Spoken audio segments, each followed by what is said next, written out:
It's natural for me. Supernatural is natural for me.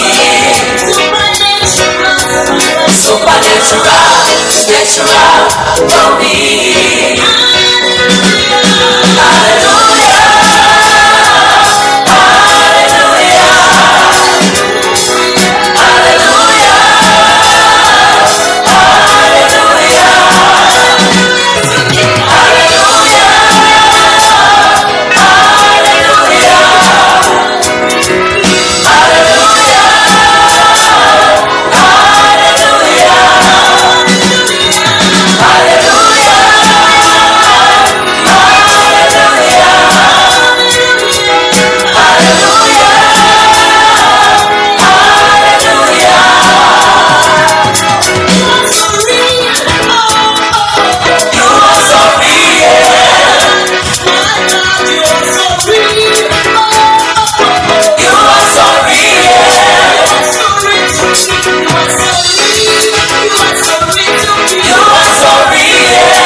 This is the day that the Lord has made. We will rejoice and be glad in it. Sinbingelele nani khona ke nibukela khona nilalele kha radio nekha TV usuku lumnandi. Usuku lwangolesihlanu uyazi ke nawe usuke lapha ke sithinta ke leadership ngihleli no baba Bishop SP Msomi my father. Sikubingelele baba usuku namhlanje.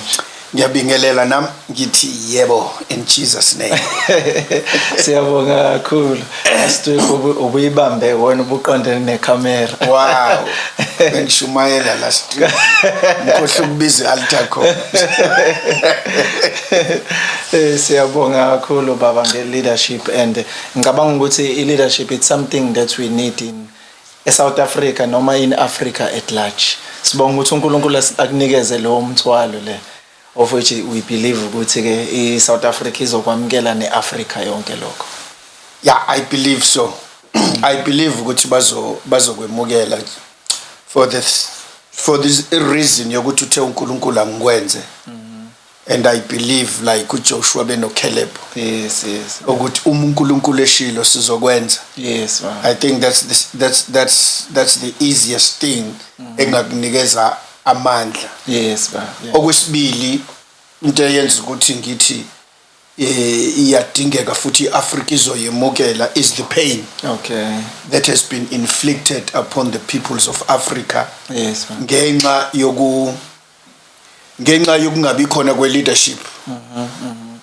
Yokungabi khona kwama leader nokuba inqwaba ngama misleaders abe maningi ama misleaders than leaders.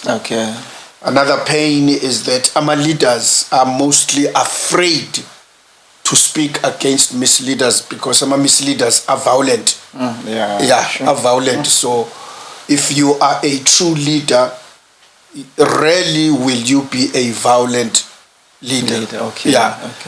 But if you are a misleader, rarely will you be Russia's. Yeah, it's true. Yeah. Mhlawumbe umunye usengablame lokho, usengablame ilokhu ibantu education. No, I don't think it's fair. Ngoba thina senze ibantu education sesiyasiphela. Okay. Kuqala abanye abantu manje abangayazi abantu education, so isikhathi sokukhala ngale siyasikhathi. Remember, I'm counting the years mina with dispensation politically entsha. Okay. 2024 we will be saying 30 years, and 30 years according to the Bible is the age of maturity. Angijabo? So ngicabanga ukuthi we should have by now shown ama signs ukuthi sesino 27 years. Angijabo, umuntu no 27 years usecabanga ukushada. Omunye usekwakhe, omunye usekwakhe, so loyo muntu useqalile ukuba indoda. Only officially we will say at 30, then usungaya ke ngizothini initiation, right? Njengendoda. Okay, right, ngingakhulumi ngokwasemhlabeni. Ungaseyona inkwenkwe. Yeah, useyona inkwenkwe. Once 130 nje eBhayibhelini, once 130 uyindoda. Ay 21 seyingane. 15 seyingane. Semncane kakhulu. Yes, yeah. Yeah, no, uyezwa ke ukuthi ke blame ibantu education. Lento leadership isuka kude kakhulu. And so kunelokhu baba sicela ukuthi usitshele before usinikeze okwanamhlanje, sitshele about a conference that is coming tomorrow. Wow. Kade unkosikazi awungavelelwa namhlanje. Last week wawuyokhuluma kwenye conference wasishuma izisonto lonke la upractice ngathi. This week unenye conference uyivalele office uphuma usuyilula usuzo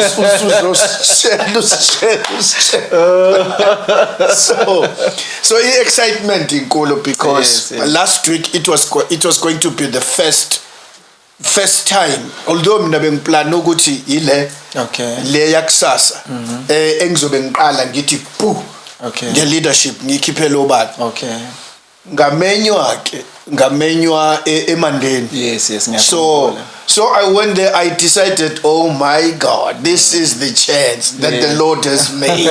I'm going to make use of this opportunity because when He opens the doors, he kicks the doors. Kick the doors. He kicks them open. So I went there and I was given a chance. Wow. And I did explain ukuthi because next year ngihlanganisa u7, so impilo yami accountable ngayo according to the Bible isifike ekugcineni. So ngicelile kuNkulunkulu ukuthi from 70 years ngicela igrace yokuthi ngasho something very very strong ngathi ngicela ukushiya ileadership emhlabeni. Angithi yabo, ngicela ukushiya ileadership emhlabeni kube khona abantu at least about 12 njengo Jess Ends, people who will give the gospel to the next generation.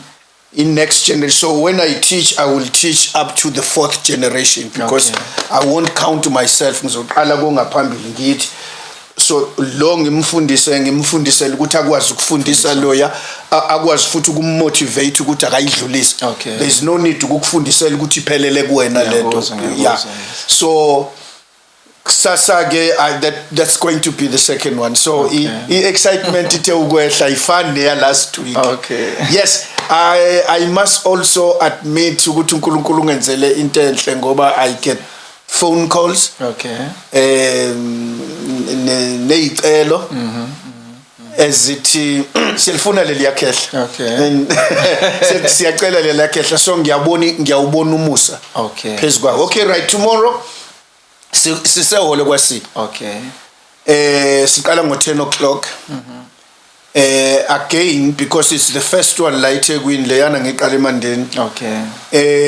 So sizoqala ngo 10 o'clock by 2 o'clock fanele sibe sesiqedile so that abantu abaqhamuka kude bakwazi ukulokhuza. Ngiyacabanga ukuthi elandelayo so isedolobheni ukuthi lesi sayi hotel umashu ngoba sibalekela ama restrictions elokhuzana ama COVID. Yes. Okay, yes. So we started 10 o'clock. Ubaba Umsomo uzobe explainer. Actually I won't be preaching. Okay. There will be amens and hallelujahs here and there, right? Yes. Kodwa I would like abantu balethe ingqondo nenhliziyo. Okay. Kodwa ngicela ingqondo this time ihambe phambili. Okay. Because ingqondo is where we make decisions. That's where sicabanga ngayo. And leadership wants a person who is prepared to use his brains. Okay. Yeah. You must come with solutions. Because I always believe ukuthi engqondweni you come with solutions and ideas and things like that. Enhlizweni you come with the passion like uthando, like intshisakalo angithi yabona enhlizweni kuphuma lapho. So if you bring these things together, so I'm going to try. And then into ebalulekile is kusasa. What are we going to do is that what was the original purpose kaNkulunkulu ngathi? Okay. How did we mess it up? Okay. Point number 3 engicabanga ukuthi we messed it up. And then uNkulunkulu redemption. Yes. Right? I'm not going to say kanjani ngoba fanele ufike. Yeah, then redemption. And then bese sibuka the express image of the invisible God. I'm not going to say ukuthi ngizothini lapho because there is somebody okufanele simbuke who is our model. Okay. And then how does it happen? Usenze njani thina masimbheka? Kwenzekani kuthina so that we from glory to glory, size sifane naye, yena ofana noNkulunkulu. And then we start doing things azenzayo. And then when we lead like him. We walk in the front, we don't push izimvu ngemuva. Siyasilandela. And then finally we see uNkulunkulu ethi God so loved the world that he gave his only begotten son, that whosoever shall believe in him shall have everlasting life. And then the next verse esingalinaki kakhulu, which says God did not, uNkulunkulu akayilethanga indodana yakhe ukuba izwe lilahlwe ngayo kodwa ukuba liphusindiswe ngayo. So how lo mnikelo, thank you for the love, Lord. Kodwa for you to explain to us ukuthi uthando lwani, we must never make a mistake ukuthi uJesu efikele ukuzosilahla, ufikele ukuzosindisa. So u17 usho njalo. Usungayihlanganisela ke mawungahlanganiseki ngicela ufike ufike kwa6. You can join the dots kwa isho lama politician, join the dots. And then finally ke ekugcineni sekufanele ke manje sibuyele kwi-purpose kaNkulunkulu. Okay. Sibe ukhanya, sibe usawuthi. Okay, I won't give it all to you. Bengikunikeza nje amaqabantshintshi. Mina lamaqabantshintshi ngibona ngathi ngqondo. Lama point nje ewodwa. Amaqabantshintshi I will try and finish them in 45 minutes to 1 hour. So that ngingathathi isikhathi eside. And then ke abazalwane sebengayikhethela ukuthi bafuna ukuza kuma forums engizowenza or ama conferences or ama classes. If you come for classes, then sizokuchazela, we will give out ama handbills, ama handbills azobe bhaliwe. You can phone us. And kodwa we need, by the time maseniyongifihla, there must be people engizothi kubona wathi uJesu asihambeni siyokwenza izizwe zonke. So Africa is dying. On the 2nd of April 1994 he said he wants Africa saved. Futhi people must understand that when he says I want, that's an instruction. So it's got to be done. It's not a suggestion.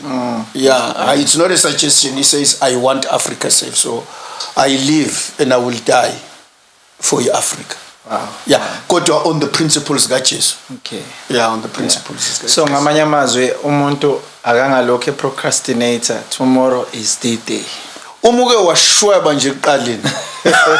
Mawuke washweba nje ekuqaleni yobe sekufanele ulokuhlehla uthi konje kona kwaqaliwe phi kuyiwaphi, because vision has got to be powerful ekuqaleni.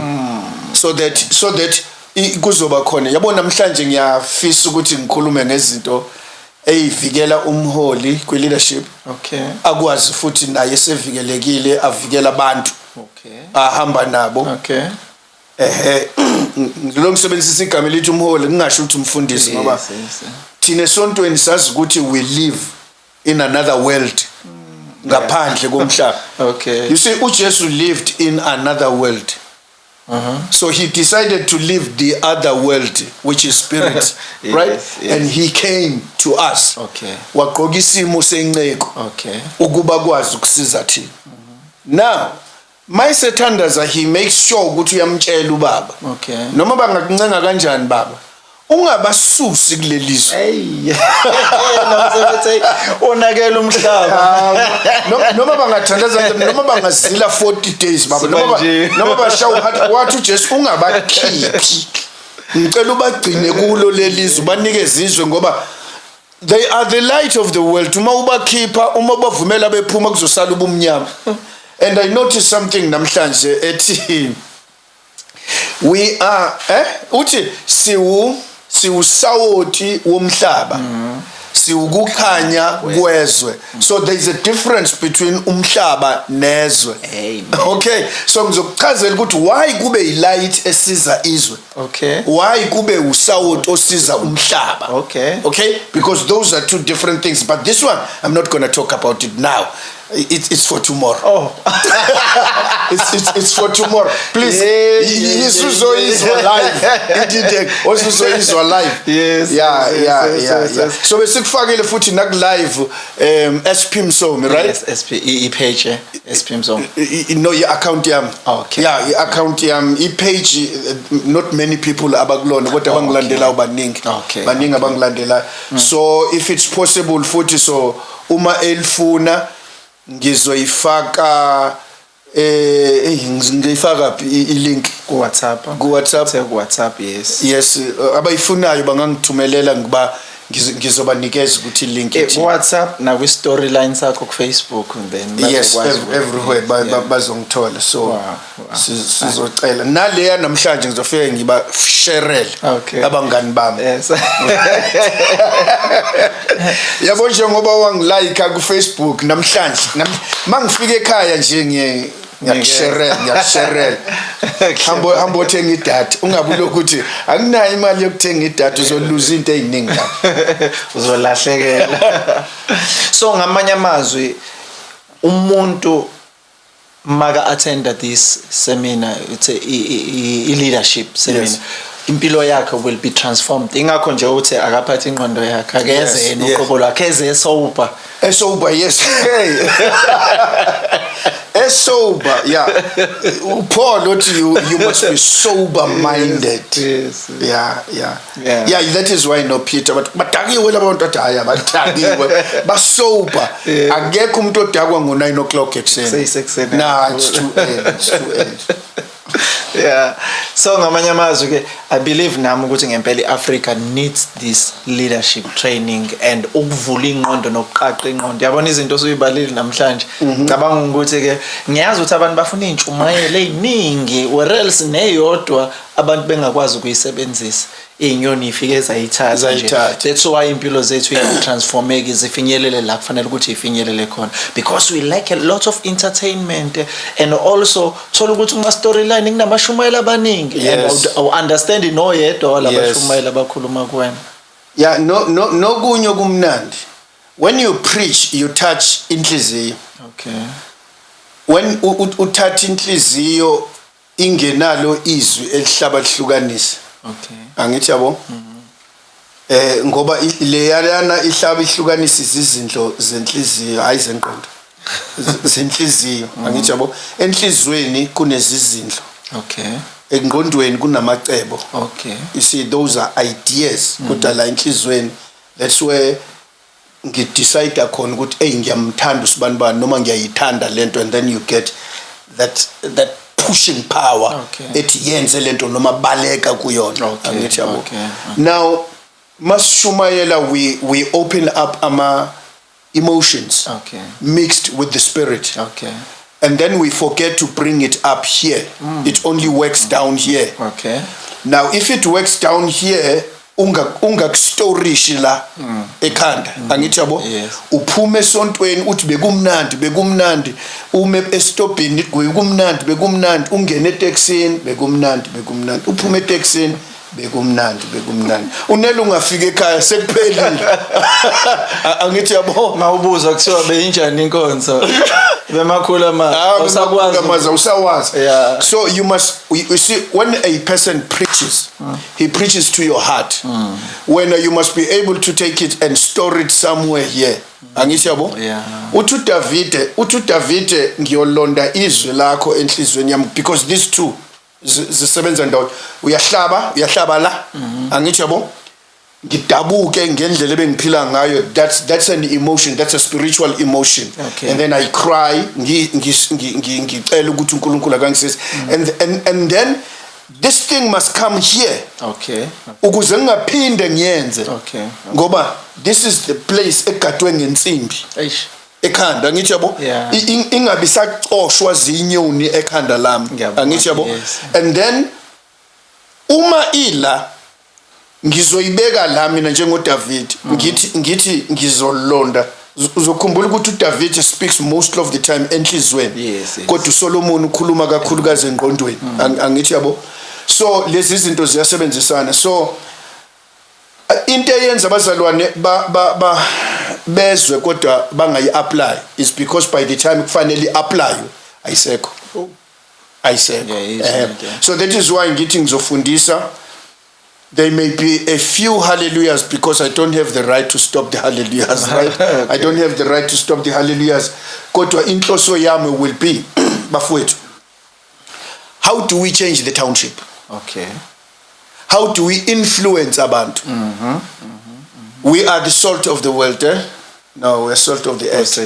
Of the earth. We are the light of the world. How do we give them light? How do we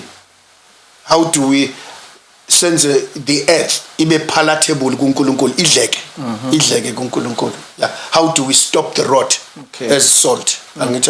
So those are the things.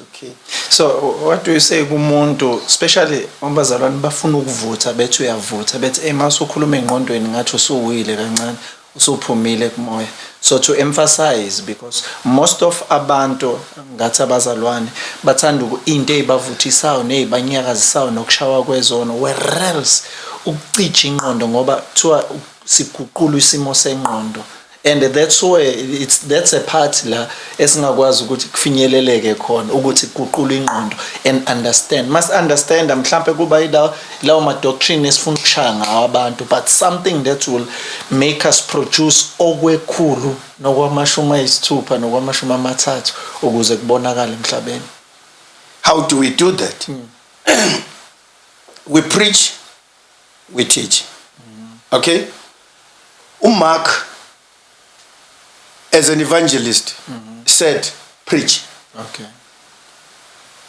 Matthew, umuntu wayakhisizwe sisha from amaJuda, is changing, taking them from another dispensation.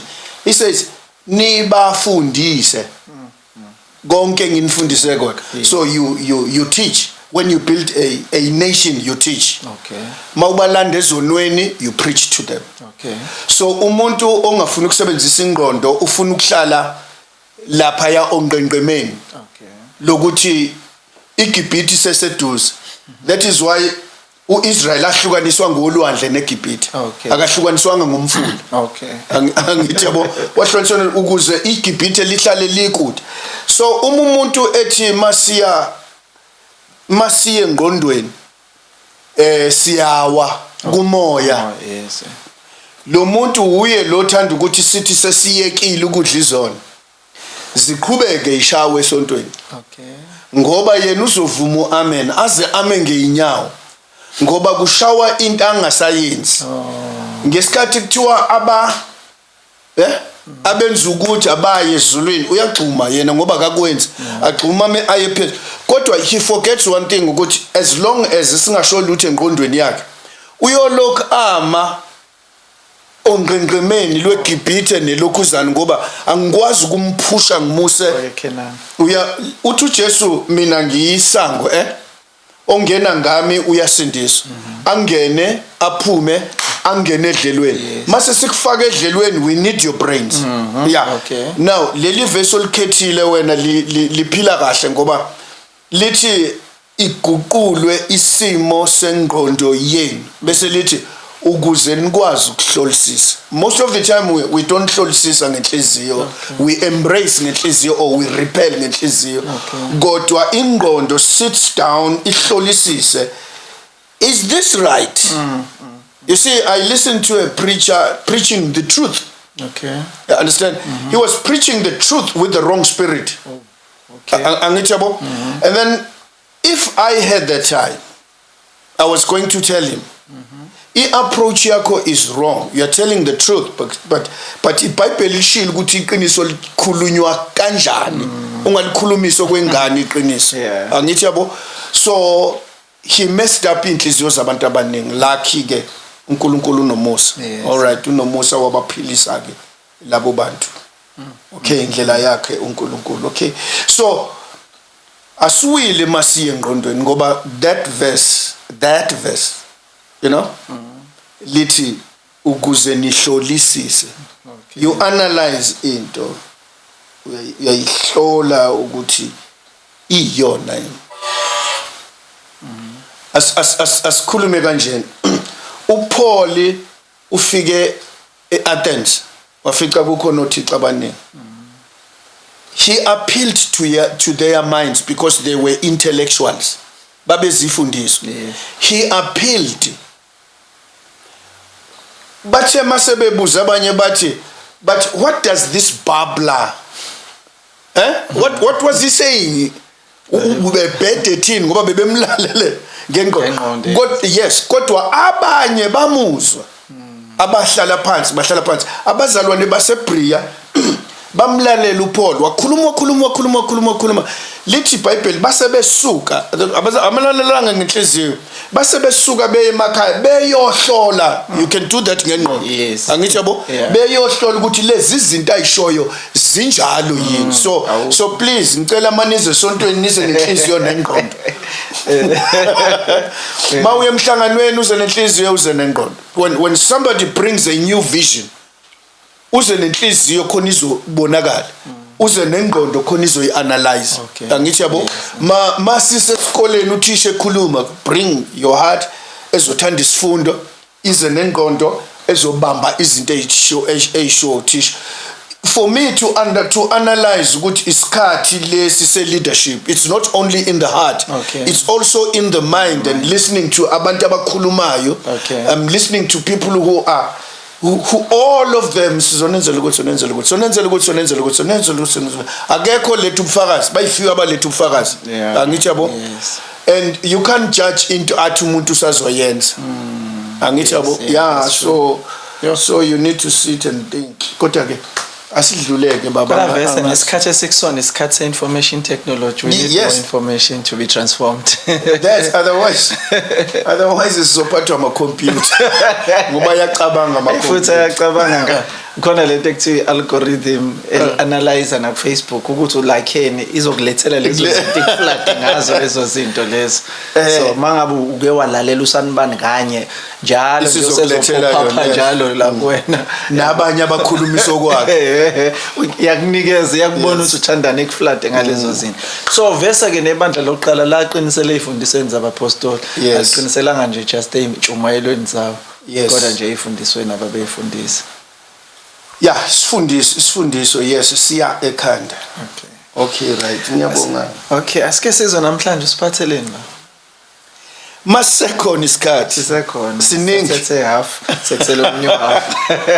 I was going to say today last week ngazama kodwa ngizocela sibuye siye eyiphiweni ngoba awu 3 ama areas uNkulunkulu akha a leader yakhe. Okay. Awu 3 ama areas okunye oku wide ukuthi uyayitrainela yena. Okay. uNkulunkulu train like ake ngenza ama examples abantu about 2 or about 3. 1 uMoses wamdedela wafunda eGibhithe kuba inkosi wafunda ukwenza umthetho. Yes. He became a lawyer kind of angithi yabo because yes of Egypt. And then waseyomenza uMalusi. There's 2 things ma uyibheka ku Moses. He was going to have to deal in the law. Okay. Torah, Yes. He was also going to deal with izimvu. Okay. Ezingenangqondo. Ukuma kuwele yodwa ziwela zonke noma ngabe qhamuka ithi koshkosh noma ungathi papa zizowela zonke so he had to learn ukuhlala nezimvu. He had to learn ukuhlala nabantu abafundile. Okay. So uNkulunkulu uyayilungiselela abantu kanjalo. So enye indlela yokufunda indlela kaJoshua yokulungiselela ukuhlala nomuntu ovele eseyilida ubukele kuyena. There is no rigorous training. Is submission emsizayo. Angithi yabo is submission. I wanted to start a certain business selibuyela thatha uNosipho ke manje. So ngaliyeka ke ngenzela uNosipho. But if you want to do this business thatha imali yakho uyibeke ebank uhamba uyocela ukusize kuleyo business. Okay. Ufika ukuthi abangakukhokhisi. Okay. Uyibona ukuthi uyayithanda, uyibona ukuthi yenziwa kanjani, uyibona ukuthi isikhathi uyasicina. If yayine ikhathi ezi awkward yabo. So uyibona that's another way. Or uNkulunkulu takes you through pain like uDavid. Okay. He anoints you now.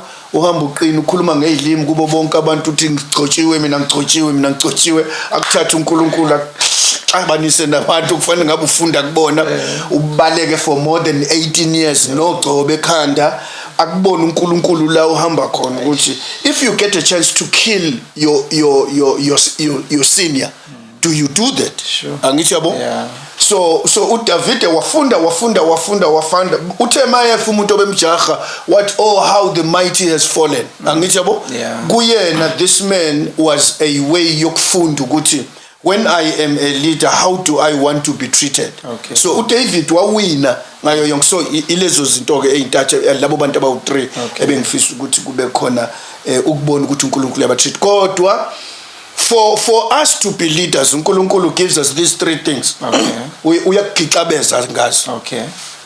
Ngomoya ongcwele kunikeza izithelo. Okay. So that you can create the atmosphere, right? Yokuthi wena usebenze kahle, yokuthi wena uphatha abantu kahle, yokuthi uyiphathe kahle wena. Angithi yabo so that's the atmosphere uNkulunkulu akunikeza yona umoya ongcwele ufika nayo. Okay. Yeah, ukuze ube right. Ngabe ulikhuni uhlulwa sekufika umoya ongcwele kunikeza uthando because uthando is the most power isho luBilly Ocean what the power of love yamangalisa uthando lugudluza zonke ezinye izinto. Okay. And then uNkulunkulu bese kunikeza iphiwo for you ukuthi ubuke laba bantu athi uNkulunkulu bahole. Okay.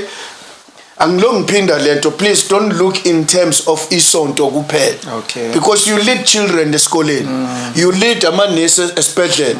You lead othisha khona esikoleni. You lead amasosha in the military. You lead CEO wemsebenzini. You know they all need ama fruit of the spirit. They all need ama gifts akho.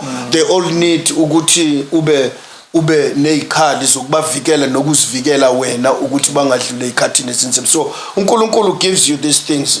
Ithelo zikamoya iphiwo zikamoya. Okay, right, ngiyazi ukuthi mase sifundisa ezikamoya ezikaJesu ezikababa ngithi yabo. And then and then bese kuba ikhali zonke zikaNkulunkulu. Okay. Yeah, yakhumbula sikhule sasingasho ukuthi ezikaNkulunkulu sasithi ikhali zikamoya. But as you grow you notice that ayibo ngiyalibimba leli verse wezobanye bethi ikhali zikamoya no ikhali zikaNkulunkulu. There is a reason why they are called ikhali zikaNkulunkulu kodwa akusona lokho. So ake size ikhalini. Okay. If you are a leader, okay, ngiyazi ukuthi ayimiswa ngendlela engiyimisa ngayo ukulandelana. Okay. Ngenzela ngayifunda kanjalo ngathi ekhanda, esifubeni, esinqeni, esicathulweni, esandleni sokunxele, esandleni sokudla, then bese bakumoya. Okay. So that's how. Kodwa eBhayibhelini kuqalwa I think iqalwa ngenkemba mawubheka nje. Mawubheka zilokhu if you can remember it was 2000 and something 2000 and I don't know was it 2003 ngiqala ukuyimlaza kwakukhona lo mdanso was Macarena. Yeah, Macarena. So we used to do this and do this and do this and do this and do this and do this. So I used that ukuthi ngikhumbule kahle. Right, let's go. One, ikhanda lakho must be protected. Angithi silo sathi isekhanda lacatshangwa khona. Yes, ekhanda. So uPaul uthi akufanele kufakwe isigqoko sensimbi. Because that's where ucabanga khona uPaul then uthe asithi abasefesu chapter 5 or 6. Chapter 6 abasefesu. But if you go to 2 Corinthians chapter 5, I think so. La ethi khona ikhali zethu chapter 10 verse 5. Yes, ikhali zethu akuzona ezenyama kodwa zingamandla kuNkulunkulu. Okay, ukubamba imicabango ukuba ithobele uJesu angithi. So now why does he say fanele sibambe imicabango? Because yila wenza khona imicabango. Okay, asithathe izinto eziwu2.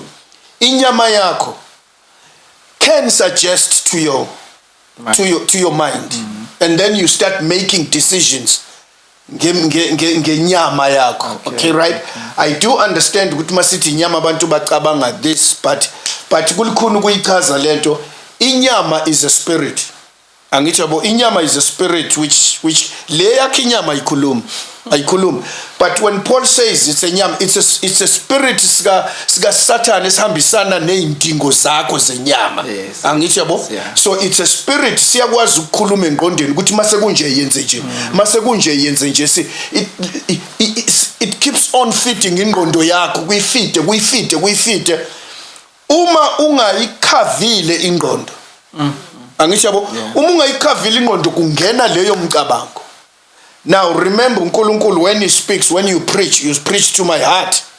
So when you preach to my heart kungena la ngihlabeke. I have to change izinto ezila ikhanda ngoba sengihlabekile la izansi.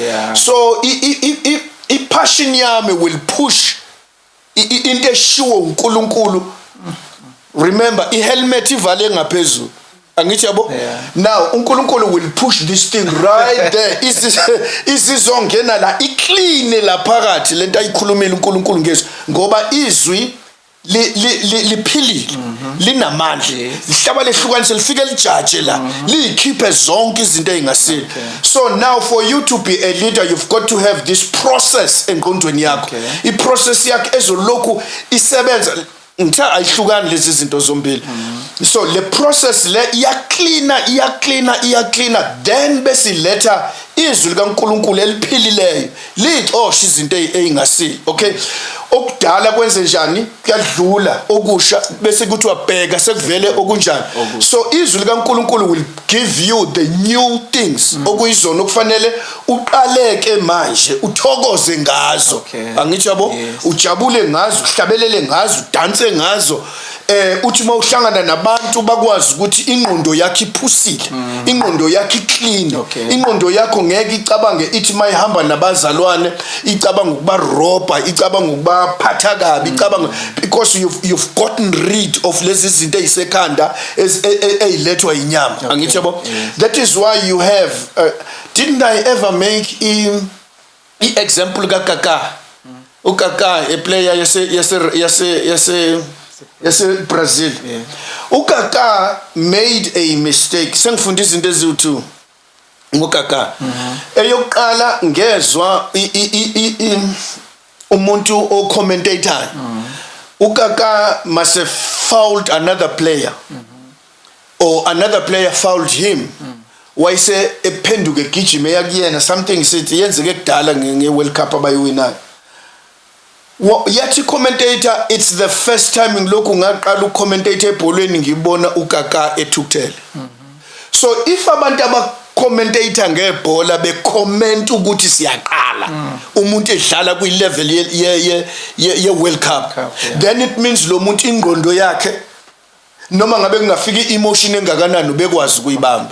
Okay, and then ngase ngibona isithombe 3 or 4 weeks ago omunye wabadlali abangasadlali ekhipha isithombe ethi lana kwenzeka iphutha sashayisana noKaka, ithe imeshi siyophela wagijima weza kumina wafike waxolisa ngento eyenzeke egroundini wathi that was the first time ngibona umdlali enza leyo nto, and that was the last time angasiyashayisana egroundini sigingqane phansi angazi. So uKaka, as far as I'm concerned, he was a person oyigadile ingqondo yakhe, ogadile ama emotions akhe ukuthi no matter how strong or how intense ibhola imesh ingakani so wayekwazi. Okay, right? Asithi ke noma singasaqedanga, noma singasaqedanga, asithi ke for you to be able to walk in front nabantu sicela ukuthi uqale ekhanda. Shouldn't no wonder or ingakho uPaul ethi uNkulunkulu walelizwe uphuphukisa ingqondo ngoba uyazi. Oh yes, uyazi ngiyalithanda leli verse olishoyo you just brought izwi elibalulekile. Now you Satan starts with your mind. Yes. That's target number 1. Target number 1. Kodwa maka wabanjwa kuyona ungapaquza umzimba uthobela. There is a subject engithandayo because I'm more interested in Africa. Nginotice ukuthi iningi labantu abathanda iAfrica politically they hate uJesu. Okay. They believe uJesu either was used ukushaya ingqondo yomuntu. Okay. Or uJesu ushaya ingqondo zabantu. Okay. Angithi yabo? I can defend uJesu on that. Godwa ekuboneni kwami uSathane must fight uJesu. Because umuke wathatha uJesu wamfaka engqondweni kuphelile ngoSathane. Okay. Angithi yabo? So fanele uJesu abe mubi all the time. No matter singathanda iAfrica sobabili. No matter singayifela iAfrica. Kodwa immediately ngithi ngithandazeka uJesu. Lo munye othanda iAfrica akasezi kungikhulumisa ngoba ngibrainwashed. Okay. Angithi ayibo? Uyayizwa leyo. Na uyayizwa leyo nto ngoba nami ngibuka yena ubrainwashed. Because ukhuluma ngoJesu angamazi. Yeah. Angithi yabo?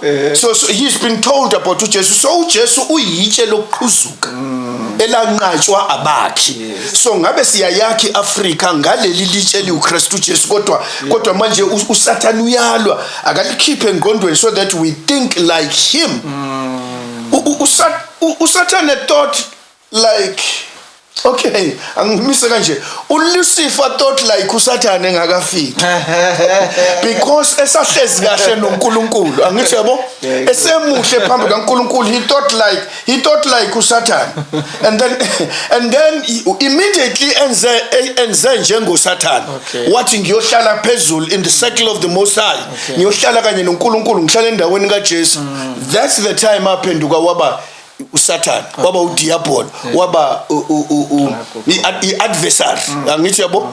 Yeah, so manje esephenduke lezo zinto lalahleka igama elithi Lucifer. Angithi yabo, because uLucifer means a shining star. Yeah. Angithi yabo? So we've got to be careful ukuthi there is a battle. Abafundisayo iBhayibheli nabafundisa i-demonology nabafundisa spiritual warfare, they always tell you the battle is always in the mind. Yeah. Angithi about the battle is always in the mind.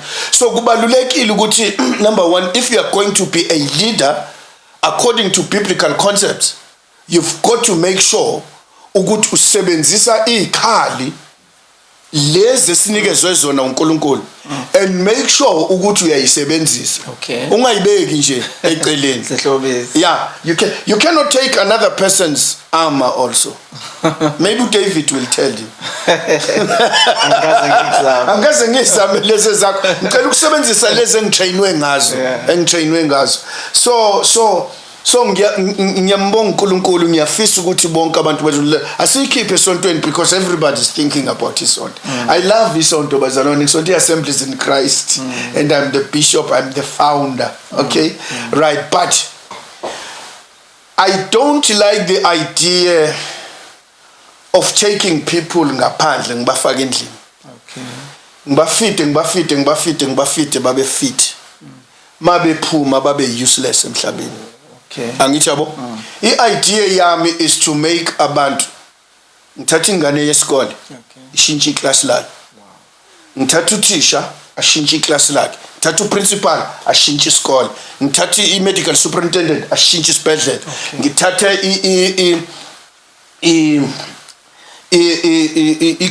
i-commander, right, yamasosha. Ishintsha amasosha. Makuthiwa khulunywa ngeGeneva Convention, you don't just shoot anybody, shoot ama-civilians ubulele lento eyenziwa abantu la amavukela mbuso. Angithi yabo, you know, uma ngase ngithole bona ingqondo iguqulwe, they follow the law. I mean, I don't mean they follow this. There are laws that are written. There is a constitution. Kukhona ama-conventions enziwe emhlabeni ukuthi fanele siphile kanje. Think now, ngoba ingqondo ayisebenzi kubantu abaningi. Buka what do you call it? Climate change? I-climate change ila how many years? Kwakukhona konje kuthiwa yini 17? Konje kwakuthiwa yini makuzokwenziwa umhlangano sengilikhohliwe, right? Maku minyaka ka2017 bese kuthiwa yileyo to 17. I think we are going to 26 manje. Sengikhohliwe kodwa kuyi climate change. You will find ukuthi amazwe amaningi, now ngiphuma ngamabomu ngiya ngaphandle. Amazwe amaningi awafuna ukulalela i-convention yase Paris. Anqaba ngengqondo. Anqaba ngoba azi khona umunye president welinye izwe nje obone ukuthi i-economy yakhe ngqondo, right? I-economy yezwe lakhe izokwehla.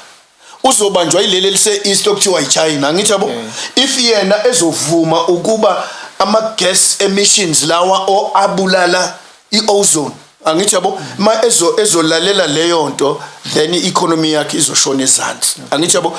Now if we have people who are thinking ukuthi amazwe aproducer lama emissions abulala i-climate, Yeah.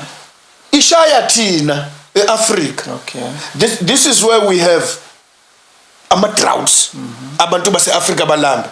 This is where la imvula ikine ningayilindele. Ine for 7 days, 14 days ibulale konke ukudla. Alright, ngiphume ngamabomu eBhayibhelini ngenzela ukuthi abantu abalaleli ba-understand ukuthi when we speak of leadership, we are not only talking about ukuphatha abantu abasha esontweni nokuba umama uphethe omama esontweni. Angithi yabo, we talking universal leadership. We talking leadership universal. So ngiyabonga ke, I hope ngiphendulile. Uphenduleka kwazi kwadlulela. If I can always repeat this thing, don't take it and put it in the church only. Nasesontweni sinezethu inkinga. Yeah, and also I'm touched baba about khona lokho istatement abavamisa usiquote kuthiwa sasho lokho uMahatma Gandhi ethi I like Christ. but I don't like Christians. Yes. As if Christians can be like Christ, they can change the world. Can I say we are guilty of that? Kusho Hindu. Yes. That Hindu said, I read in Chumalu Yasentabin more than I read any other book. Yo. In Chumalu, 5, 6, 7. He reads it daily. I pinned. I always tell abazalwane ngikhonza nabo ukuthi I was reading incwadi nje eyayibhalwe umunye umzalwane nge Azusa.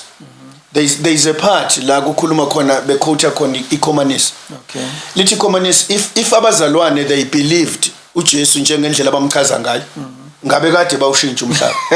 If they really believe lento abayishoyo. Angithi ibona. So whatever they say they don't believe it. Yeah. Jesus makokuphela kuphelile. Angithi yabo. Uthi mina as a communist angijoli nentombazane engazilutho ngecommunism. Angihlali nabangani abangazilutho ngecommunism because ngibalekela ukuthi uma ngihlezi nomuntu ongayazi communism uzongi-influencer angikhiphe kulento because I live for this thing, ngidla yona ngiphupha yona, my friends must talk about this thing. Angithi yabo. But thina angisho ukuthi singajwayelani nabantu basezweni ngoba uJesu wajwayelana nabo because impilo yethu njengabazalwane we influence angithi yabo abantu. Kodwa uthi yena if we really believed what we taught, we teach about Jesus Christ, ngabe kukhona izinto. So lento ishoyo, it's true. Mahatma Gandhi really believed in Christ. Awucabange. How many times have we read Intshumayelo Yasentabeni? Nami ngiyayifunda. Awupheli unyaka ngingazange ngiye kuyona because I have this thing enhlupha enhlizweni. That's God's can I call it constitution? I don't know ukuthi ngizoyibiza ngithini. Because he decided ukuthi abafundi bakhe akabatshele ngalo ya 5 ukuthi nifanele ukuba njani. And then wasenza ama miracles enza yonke into kodwa sebatshelile ukuthi nifanele ukuba njani. Angithi ayibone leyona. So as leaders ukuthi kuyoba isifundo sami sokugcina ngithe mangabe ngibeka isyllabus yami kwaba khona ipart engithi ekaJesu kuphela. Okay. I will not mix him with any other thing. Yabo ngathatha uNkulunkulu ngimhlukanise ngimfundisa ukuthi usebenza kanjani bese ngenza ukuthi abanye abazalwane abasebenze kanjani. Kodwa when it comes to Jesus, the Son of God, ngiyomfundisa yedwa. Okay. Mangimfundisa yedwa ngaze ngafika ekugcineni until I know ukuthi abantu they have come to the full from glory to glory until we are conformed, and not conformed to the world but are conformed to the image of Christ, who is the image of God. Size simazi ukuthi uJesu express image of the invisible God. So if you have never seen the invisible God, you can see uJesu in the visible express image. Makuthiwa express kusuthi khona bamthinta badla naye waphilisa phambi. Oh of course. Yeah. Ngiyabonga asize enhlizweni ba. Yes. Kuthini lapho? 5 minutes. Asiyeke inhliziyo. Asiyeke inhliziyo. You see, for you angithi ngoba angithi summarize lokhu ukuthi abazalwane ngicela bayofunda laba bafundi iBhayibheli ngicela bayofunda ithelo zikamoya. Bangibhalele mangabe ukuthi kukhona banga-understand ukuthi uku-applya kanjani. Okay. And then bese ithelo zikamoya baseGalatia chapter 5. Yes, baseGalatia 5 qangithi 22 to yes 22 yes. And then bese beya eyiphiweni. Okay, sazokhuluma ngazo iphiwo bese beza eyithelweni. I mean eyikhaleni. those are the three things uNkulunkulu afika athi me, you can use this. You can use these things. Concerning your character, that's a different matter. Okay. You have to go to Inchumela Sentabeni. You've got to go to Inchumela Sentabeni. Nalo lonke ke is got the foundational. Okay. Ilaphayana elokhuzaneni. Asime ukuthi eqaleni suke saqala sathi ganti mabe ngene egroundini baqale bangene begqoka ama track suit bese begijima be round mase kuthiwa bazongena bese beyakhumula ke bakujinge laphayana bese bebuye bengena ngoline ke sebezodlala thina sisuke sadlala sisagqoka ama track suit. Ngiyabonga bafowethu uNkulunkulu anibusise mangithi bafowethu ngiqonda ukuthi akekho wesifazane akekho wesilisa ezulwini. We are all new creation. Sacela baba sitshele ukuthi kwenzakalani kusasa kuphi kanjani. Tomorrow come and see me live. I know I'm live now. Got see me in person. Yes. Ngizoqala. This is an inaugural conference on biblical leadership concepts, which is conducted by SPM Leadership Academy in collaboration with Maypet Coaching and Development. If you come, you are going to have the first lesson, the reason why uNkulunkulu ethi we are leaders. And he told the whole church, he said, you are the salt of the world. Okay. You are the salt of the earth. You are the light of the world. So he told the whole church, and he told us to go out and bring people into the kingdom. And once bafika kwi kingdom, then we teach them to take over. Okay. As we continue, we will tell you how Joseph took over the Ministry of Finance. Okay. We will tell you how David, of course, let's leave it. Daniel will tell you about Meshach, Abednego will tell you about Zerubbabel, will tell you about, hey, I see you. You're loaded. You are loaded. Yeah. And then you bonke laba babengebona abafundisi. Yeah, ngicela ukusho nje bazalwane ngiyasindlula isikhathi, but they were not pastors. They were workers in the nation, in the community. They were workers. Thank you very much. God bless you. Thank you very much. Siyabonga kakhulu ke njoba senizwile ke tomorrow khona lapha ke eholo lomphakathi wakhona lapha kwasi kwaMashu tomorrow at 10 o'clock.